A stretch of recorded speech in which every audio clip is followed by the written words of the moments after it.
একদিকে সেনা প্রত্যাঘাত করছে, অন্যদিকে এই দেশের মাটিতেই পাক গুপ্তচরেরা তারা ও দেশে শত্রু দেশে তথ্য পাচার করছে। বিএসএফ এর তথ্য পাচার, নৌসেনার তথ্য পাচার করেছে গুজরাটের এক পাকচর। গুজরাট এটিএস এর হাতে ধৃত পাকচর, তার নাম সহদেব সিং গোহিল। বিএসএফ এবং নৌসেনার তথ্য পাচার করত সে। পাকিস্তানে গোপন তথ্য পাচারের অভিযোগ, আইএসআই চরকে ভারতে সিম পাইয়ে দেওয়ার অভিযোগ, বিনিময়ে 40,000 টাকা পায় সহদেব। এ নিয়ে আমরা কথা বলেছিলাম প্রাক্তন বিএসএফ কর্তা সমীর মিত্রের সঙ্গে। কি তার রিঅ্যাকশন শুনবো। আমরা সবসময় বলি যে you can choose a friend but not a neighbour, এবং সেই নেবার যদি সবসময় আমাদের ভারতবর্ষের অশুভ কামনা করে তাহলে তো এটা অসম্ভব ব্যাপার হয়ে যাবে। এটা কিন্তু একজন নয়, এটা একটা টিম ওয়ার্ক, বিশাল ভাবে এটা ছড়িয়ে রয়েছে। সবচেয়ে বড় ক্ষতি কিন্তু এরাই করবে যাদের দেখা যায় না, অথচ তারা সমাজের মধ্যে ঘুরে বেড়াচ্ছে। ওদের মাথা না থাকলে এইসব ছোটখাটো লোক দিয়ে তারা কি করবে? ওই জায়গাগুলো আমার মনে হয় যে আরো অনেক বেশি আমাদের সতর্ক হতে হবে। সিন্ধ প্রদেশ দিয়ে যাচ্ছিলেন সাংসদ আসিফা আলী ভুট্টো, কিন্তু তার কনভয় হামলা একেবারে ঘরেই কোথাও গিয়ে নাস্তানাবুদ হতে হচ্ছে সে দেশের সাংসদকে। সেই ছবি আপনাদেরকে দেখাবো। তার কনভয় হামলা চালানো হয়। আসিফ আলী জরদারির মেয়ে সাংসদ আসিফা ভুট্টো, যে ছবি আপনারা দেখছেন, তার কনভয়, সেখানে লাঠি পাথর নিয়ে হামলা। ঘরেই আক্রান্ত পাক প্রেসিডেন্টের মেয়ে। কিন্তু কেন এই হামলা? করাচি থেকে নওয়াবশাহ যাওয়ার পথে এই ঘটনা ঘটে। সিন্ধু নদের ওপর প্রস্তাবিত ক্যানেল প্রজেক্ট নিয়ে ক্ষোভ, আর তাতেই জরদারি কন্যার গাড়িতে হামলা, এমনটাই অনুমান।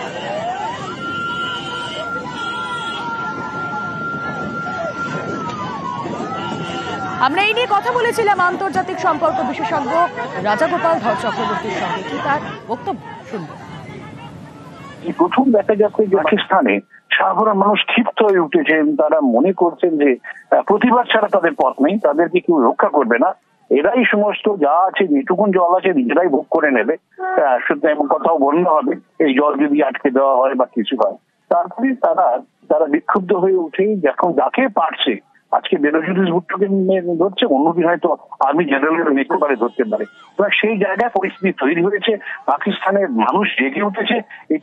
এটাই কিন্তু গণতান্ত্রিক চেতনা উদ্বুদ্ধ হবার একটা সময় বলে আমি মনে করি, এবং এর ফলে আগামী দিনে হয়তো নতুন পথ দেখাতেও পারে। কি হবে বলা মুশকিল, তবে মানুষের জেগে ওঠাটা একটা শুভ লক্ষ্য বলে আমার মনে হয়। পাকিস্তানের মুখ পুড়ছে বিশ্ব দরবারে, আর টিম ইন্ডিয়া পৌঁছে গিয়েছে পাক জব্দে। কি বলছে টিম ইন্ডিয়া বিশ্ব দরবারে গিয়ে? দেখুন, সন্ত্রাসীদের কোনোভাবে রেয়াত করা হবে না। এই সন্ত্রাসীরা যারা মদতপুষ্ট সন্ত্রাসী, যাদেরকে মদত দেওয়া হচ্ছে জঙ্গি মদতকারীদের, তাদেরকেও রেয়াত করা হবে না। জঙ্গিদের আশ্রয়, অর্থ, অস্ত্র যোগানো নিয়ে প্রশ্ন তুলে পাকিস্তানকে তোপ। কি বলেছেন শশী থারুর? তিনি বলছেন সন্ত্রাসীদের কোনোভাবে রেহাই নয়। থারুরের প্রশ্নে বিশ্বমঞ্চে ফের মুখ পড়ল পাকিস্তানের। Yes, perpetrators of terror should indeed be brought to justice, and we are not going to stop our hunt for those who did this latest atrocity. But we need to think about where these people are based, where they have safe havens, where they are trained, equipped, financed, guided, armed, and often directly directed to perpetrate these horrors. And they too should be accountable for what they have been doing. আর এদিকে মুহুর্মুহু পাক শেলিংয়ে পুঞ্চ রাজৌরিতে আক্রান্ত বহু পরিবার, তাদের পাশে গিয়ে দাঁড়িয়েছে তৃণমূল প্রতিনিধি দল। এক স্যান্ডেলে তাদেরকে শুভেচ্ছা বার্তা জানিয়েছেন মুখ্যমন্ত্রী মমতা বন্দ্যোপাধ্যায়। আক্রান্তদের সব রকম সাহায্যের আশ্বাস দেওয়া হয়েছে প্রতিনিধি দলের তরফে।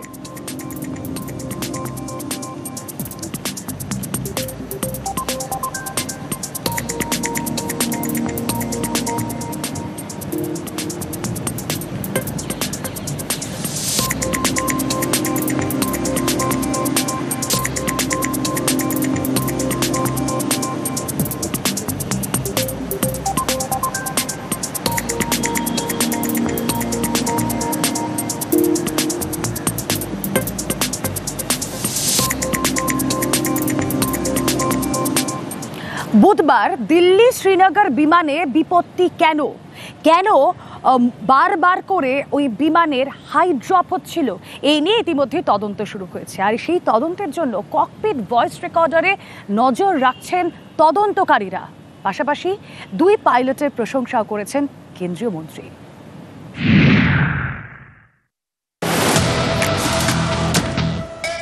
মাঝ আকাশে বিপত্তি, ঝড়ের দাপটে বিমানের নাক ভাঙে। জরুরি অবতরণ করে A312 নিও বিমান। এই ঘটনা বুধবারের। সেদিন বিকেলে দিল্লি থেকে শ্রীনগরগামী বিমান বিপদে পড়ে পাকিস্তানের আকাশ ব্যবহারের আর্জি জানায়। লাহোর এয়ার ট্রাফিক কন্ট্রোল সেই আর্জি মানেনি, জানিয়ে দেয় পাকিস্তানের এয়ার স্পেস ব্যবহার করা যাবে না। শেষমেশ ঝুঁকি নিয়ে শ্রীনগরে যায় ভারতীয় বিমান। 200-র বেশি যাত্রী নিয়ে দিল্লি থেকে ওড়ে ইন্ডিগোর বিমান। তারপর বিপত্তি। কেন এমন হলো? শুরু হয়েছে তদন্ত। বিমানটি পরীক্ষা হচ্ছে। তদন্তকারীদের বড় ভরসা বিমানের ককপিট ভয়েস রেকর্ডার। এই যন্ত্রে বিমানে থাকা পাইলট এবং অন্য কর্মীদের কথোপকথন রেকর্ড থাকে। রেডিও ট্রান্সমিশনও রেকর্ড থাকে এই ককপিট ভয়েস রেকর্ডারে। পাইলট একটা নর্মাল ফ্লাইটে যাচ্ছে, আচমকা তাকে হিট করে একটা টার্বুলেন্স, সেখানে প্রায় 8,500 ফিট পার মিনিটে সে এয়ার পকেটের মধ্যে পড়ে। এই যে ডিসেন্টটা, এটা কিন্তু পাইলটের কন্ট্রোলের বাইরে। তোমাকে জানতে হবে যে অটো পাইলট যেটা মেনটেন করে সেটাও তখন অটো পাইলট ডিসএনগেজ হয়ে যায়। এই সময় এয়ারক্রাফটকে টোটালি পাইলট ম্যানুয়ালি নিয়ে নেয়। ম্যানুয়ালি নিয়ে চেষ্টা করে তাকে যতটা সম্ভব নর্মাল ফ্লাইটে ফিরিয়ে আনা। 8,500 যদি একটা নর্মাল ফ্লাইট থেকে আচমকা ডিসেন্ড করে, মানে এটা ডেঞ্জারাস ছাড়া আর কিছু বলা যাবে না। বুধবার দুর্ঘটনার কবলে পড়ায় বিমানের ককপিট ভয়েস রেকর্ডার খতিয়ে দেখছেন তদন্তকারীরা। বায়ুসেনা, দিল্লি এবং শ্রীনগর এয়ার ট্রাফিক কন্ট্রোল বা এটিসি তথ্য সংগ্রহ করা হচ্ছে। দুই বিমানবন্দরের এটিসির কর্মীদের বয়ানও নেওয়া হবে। জিজ্ঞাসাবাদ করা হবে বিমানের দুই পাইলটকেও। আপাতত তাদের বিমান ওড়ানো থেকে বিরতি দেওয়া হয়েছে। দুই পাইলটের ভূয়সী প্রশংসা করেছেন অসামরিক বিমান পরিবহন মন্ত্রী রামমোহন নাইডু। প্রাকৃতিক বিপর্যয়ের জেরে বেলাগাম বিমান। পাইলটরা জরুরি পরিস্থিতির কথা ঘোষণা করতে ছড়ায় আতঙ্ক। টার্বুলেন্সের মধ্যে সবার তখন বুক কাঁপছে। ঠিক কি হয়েছিল? ডিরেক্টরেট জেনারেল অফ সিভিল এভিয়েশনের বিবৃতিতে বলা হয়েছে, ঝড়ের মধ্যে আটকে পড়ায় বিমানের নিয়ন্ত্রণ ব্যবস্থা কাজ করছিল না। অস্বাভাবিক গতিতে হাই ড্রপ করতে শুরু করে। প্রতি মিনিটে 8,500 ফুট গতিতে নিচে নামছিল বিমানটি, যা স্বাভাবিকের থেকে 4 গুণ বেশি। যেখান থেকে ওরা ডাইরেক্ট শ্রীনগরের জন্য এসে সেখানে ইমিডিয়েট ডিসেন্ড করা ছাড়া কোনো রাস্তাই ছিল না, এবং ওই শর্ট হাইটের মধ্যে এসে তাকে ল্যান্ড করা, এখানে অবশ্যই স্পিড বেশি ছিল, কেননা এছাড়ার কোনো জায়গা ছিল না। আমরা হাই স্পিড ল্যান্ডিং প্র্যাকটিস করি, কিন্তু সেটা মারাত্মকভাবে 3-4 গুণ কখনো হতে পারে না। কিন্তু এটা মনে হয় তার চেয়েও বেশি। এই 36,000 ফিটে কত নটিক্যাল মাইলে সে ডিসেন্ড করে এয়ারপোর্টে ল্যান্ড করেছে, এই ক্যালকুলেশনটা আমি জানি না। আর এই স্পিডে এয়ারক্রাফটটাকে ল্যান্ড করিয়ে সেফলি ল্যান্ড করিয়ে প্রত্যেকটা প্যাসেঞ্জারকে, ক্রুকে সুস্থ নামিয়েছে। Hats off. Abir Ghoshal, news 18 Bangla.